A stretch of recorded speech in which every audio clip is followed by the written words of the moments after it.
परभणी जिल्हा नियोजन समितीच्या निधीवरून राष्ट्रवादी काँग्रेस आणि शिवसेना यांच्यात संघर्ष सुरू झाला आहे। या पार्श्वभूमीवर जिल्हा नियोजन समितीचे सदस्य ज्ञानोबा वावळे यांनी जिल्हाधिकारी रघुनाथ गावडे यांच्यावर गंभीर आरोप केले आहेत। वावळे यांनी जिल्हाधिकाऱ्यांवर विविध कार्यांसाठी निधी न देण्यास नकार दिल्याचा आरोप करून जिल्हाधिकारी कार्यालयात गोंधळ घातला। या गोंधळाच्या दरम्यान वावळे यांनी आत्महत्येचा प्रयत्न केला, तथापि पोलिसांनी वेळीच हस्तक्षेप करून त्यांना ताब्यात घेतल्यामुळे पुढील अनर्थ टळला आहे। या घटनेमुळे जिल्ह्यात असंतोष निर्माण झाला आहे आणि पुढील कारवाईसाठी संबंधित विभागात चर्चा सुरू आहे।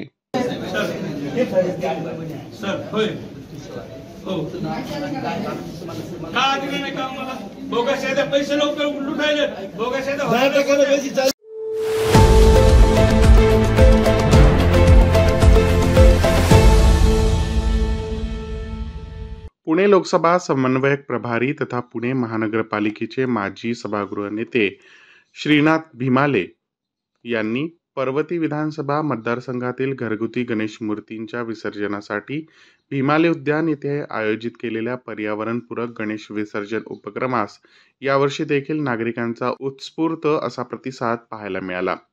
पर्वती विधानसभा मतदारसंघातील हजारो घरगुती बाप्पांचे या विसर्जन हौदात अतिशय मंगलमय वातावरणात विसर्जन पार पडले। घरगुती बाप्पाचे गणेश विसर्जन होत असताना विसर्जनाचे पावित्र्य जपले जावे, गणेश विसर्जनामुळे पर्यावरणाची हानी होऊ नये व पुण्यनगरीतील नद्यांमध्ये केमिकल रंग यामुळे होणारे प्रदूषण टाळण्यात यावे, यासाठी काहीतरी ठोस उपाययोजना करण्यात यावी। या हेतूने पुणे शहरात सर्वप्रथम 2002 साली श्रीनाथ भीमाले यांनी विसर्जन हौदाची संकल्पना मांडली। यावेळी सुमारे 1 लाख लिटर पाणी क्षमता असलेल्या विसर्जन हौद सॅलिसकरी पार्क भागात भीमाले उद्यान येथे बांधण्यात आला। यानंतर हा अभिनव उपक्रम पुणे महानगरपालिकेने सर्वच प्रभागांमध्ये राबविला। आज देखील पर्वती विधानसभा मतदारसंघातील हजारो घरगुती बाप्पांचे विसर्जन या विसर्जन हौदात अतिशय मंगलमय वातावरणात संपन्न झाले। आबालवृद्धांसह सर्वच नागरिकांनी मोठ्या उत्साहात या विसर्जन सोहळ्यामध्ये सहभाग नोंदवला। या उपक्रमात सहभागी सर्व नागरिकांना श्रीनाथ भीमाले यांच्या वतीने वृक्ष संवर्धनासाठी सेंद्रिय खतांचे वाटप करण्यात आले। प्रेस 9 मराठी, शैलेश लाहोटी, पुणे।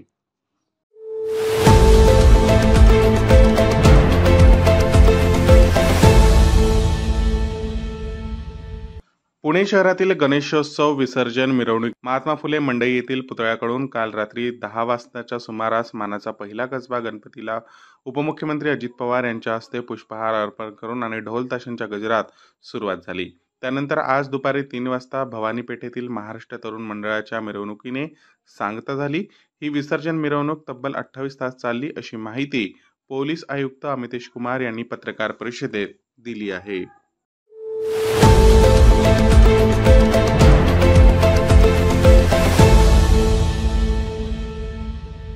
अमरावतीमध्ये लोकसभेतील विरोधी पक्षनेते राहुल गांधी यांच्यावर भाजपच्या खासदार डॉक्टर अनिल बोंडे यांनी केलेल्या वादग्रस्त वक्तव्यामुळे खळबळ उडाली आहे।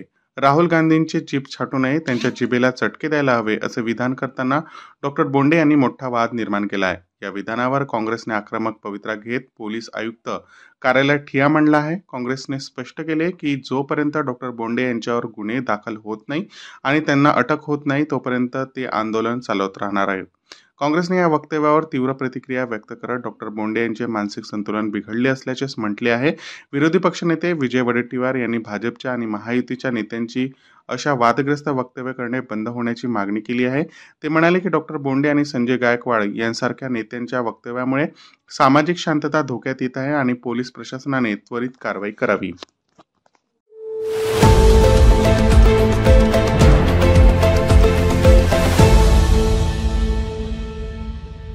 भाजपचे प्रदेशाध्यक्ष चंद्रशेखर बावनकुळे यांनी काँग्रेस नेते राहुल गांधी यांना महाराष्ट्रात सभा घेणाऱ्या ठिकाणी आरक्षणाबाबत भूमिका स्पष्ट करण्याचा इशारा दिला आहे। बावनकुळे यांनी नागपुरात आयोजित पत्रकार परिषदेत म्हटले की राहुल गांधींनी आरक्षणाला विरोध केला आहे आणि काँग्रेसने लोकसभा निवडणुकीच्या काळात खोटा प्रचार करून मोदी सरकारची बदनामी केली आहे।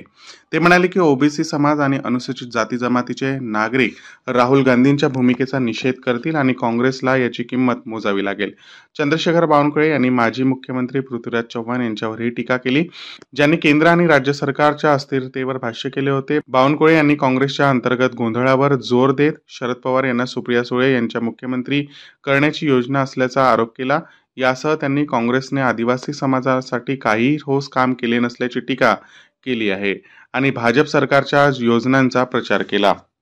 देखिए, मैं संजय गायकवाड़ या अनिल बुंडे के वक्तव्य से सहमत नहीं हूं। उन्होंने ऐसा इसके बाद कहना भी नहीं चाहिए, लेकिन राहुल गांधी ने भी संभल के बात करनी चाहिए।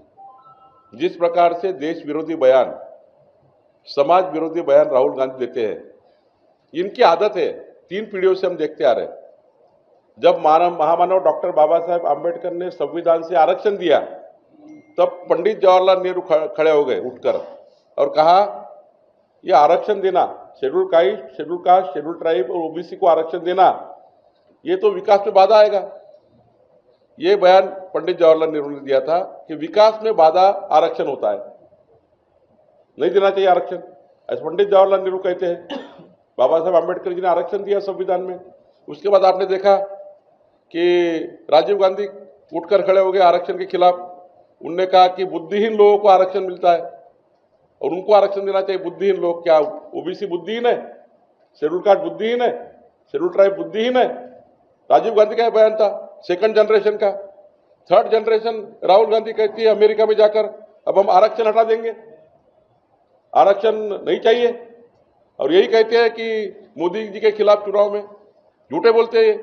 तो मुझे लगता है कि जिस प्रकार से राहुल गांधी का बयान ओबीसी समाज के खिलाफ, एससी एसटी के खिलाफ आया हुआ है कि हम आरक्षण नहीं देंगे, हम हमारी सरकारें आएगी तो हम आरक्षण नहीं देंगे, सीधा कबूल किया। उनके पेट में था, वो वोट जुबा पे आ गया है। तो ये बात भी नहीं होनी चाहिए। मैं बुंडे का और गायकवाड़ का समर्थन नहीं करता हूं, लेकिन हमने ठहराया है राहुल गांधी जब जब महाराष्ट्र में आएंगे तो सारा ओबीसी समाज, सारा शेड्यूल कास्ट, शेड्यूल ट्राइब उनके मंच पर जाकर पूछेगा कि राहुल, तुम्हारे मन में क्या आरक्षण के बारे में? आपने मोदी जी के खिलाफ झूठ बोला है, मोदी जी संविधान बदलने वाले ऐसा झूठ बोला है। हम अब राहुल गांधी को पंडाल में जाके, उनके डायस पे जाके पूछेंगे कि आरक्षण के बारे में आपकी भूमिका पहले क्लियर करिए, बाद में ही महाराष्ट्र में पाव रखिए।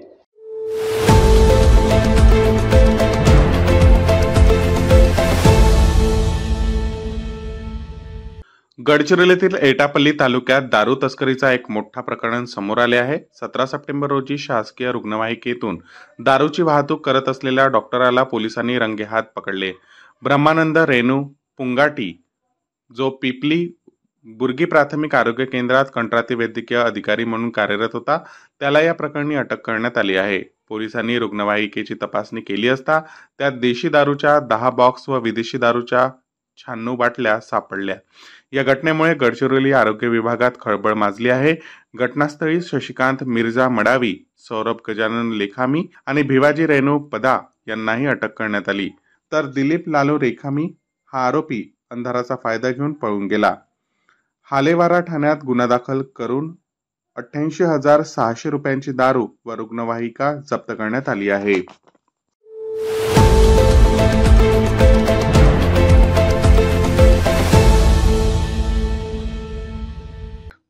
शिवसेनेच्या ठाकरे गटाच्या नेत्या किशोरी पेडणेकर यांनी महिला मुख्यमंत्री या विषयावर एक महत्त्वाचे वक्तव्य केले आहे. त्यांनी म्हटले आहे की रश्मी ठाकरे यांच्या राजकारणात काहीही रस नाही आणि त्यामुळे त्यांच्या नावाची राजकीय चर्चा करणे उचित नाही. पेडणेकर यांच्या मते राज्यात महिला मुख्यमंत्री होणे आवश्यक आहे, पण रश्मी ठाकरे यांचे नाव त्यात असू नये. या पार्श्वभूमीवर काँग्रेस नेत्या वर्षा गायकवाड यांनी सुचवले होते की सुप्रिया सुळे आणि रश्मी ठाकरे यांच्या मुख्यमंत्रीपदाच्या चेहऱ्यामध्ये समावेश असू शकतो. यावर पेडणेकर यांनी प्रतिक्रिया दिली आहे. महाविकास आघाडीच्या विविध पक्षांच्या महिला नेत्यांना मुख्यमंत्रीपद मिळावे याबाबत पेडणेकर यांनी सांगितले की महिलांना अनेक अडचणींचा सामना करावा लागतो आणि त्यातून बाहेर येऊन राजकारणात प्रवेश करणे हे एक मोठे काम आहे. त्यांनी इंदिरा गांधी आणि सोनिया गांधींचा आदर्श घेतलेला आहे आणि भाजपातील महिलांना मंत्रीपद आणि पक्षाध्यक्षपद देण्यात येत नसल्याचा उल्लेखही केला. शिवसेना ठाकरे गटाकडून महाविकास आघाडीच्या कोणत्याही पक्षाला महिला नेत्यांना मुख्यमंत्रीपद मिळाल्यास स्वागत असेल असे मत व्यक्त केले आहे. मुळात हा प्रश्नच चुकीचा आहे. रश्मी ठाकरेंनी कधीही राजकारणात इंटरेस्ट घेतलेले नाहीत, ते त्यांच्या पतीच्या सोबत असतात, याचा अर्थ ते राजकारणात आहे असं होत नाही. त्यामुळे महिला मुख्यमंत्री व्हायला पाहिजे, पण कारण नसताना रश्मी वहिनीचं नाव असता कामा नये.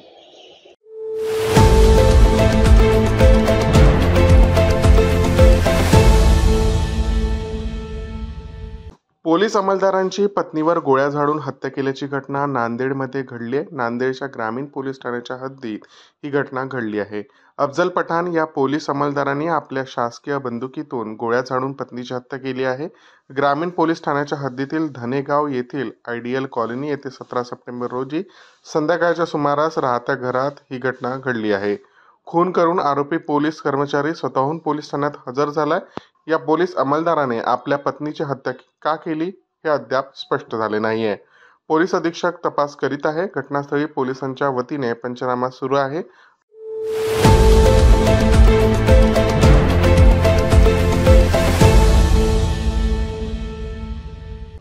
गणरायाच्या विसर्जन मिरवणुकीत डीजेच्या आवाजाने एका कार्यकर्त्याचा मृत्यू झाल्याची घटना घडली आहे.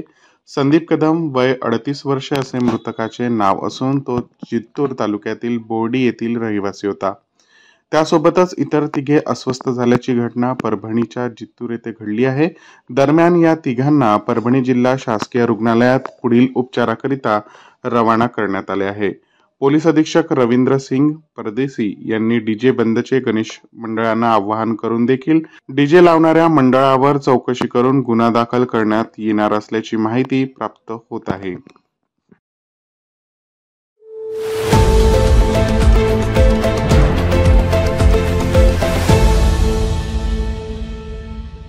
मध्यरात्री बावधने येथे एक तरुणाचा गळा धारदार शस्त्राने चिरून खून करण्यात आला. प्रवीण महतो वय 25 वर्ष असे खून करण्यात आलेल्या तरुणाचे नाव आहे. राजीव कुमार महतो आणि त्याच्या साथीदाराने हा खून केला. राजीव कुमार याला प्रवीण आणि त्याच्या पत्नीसोबत अनैतिक संबंध असल्याचा संशय होता. या संशयावरून त्याने प्रवीणला ठार मारण्याचा निर्णय घेतला आणि त्याच्या साथीदारासोबत मिळून या घटनेला अंजाम दिला आहे. हिंजवाडी पोलिसांनी घटनास्थळी धाव घेतली आणि दोघांना ताब्यात घेतले. प्रवीण याचा गळा झोपेत असताना चिरून खून करण्यात आला. या प्रकरणाचा तपास सुरू असून पोलिसांनी राजीव कुमार महतो आणि त्याच्या साथीदारावर गुन्हा दाखल केला आहे.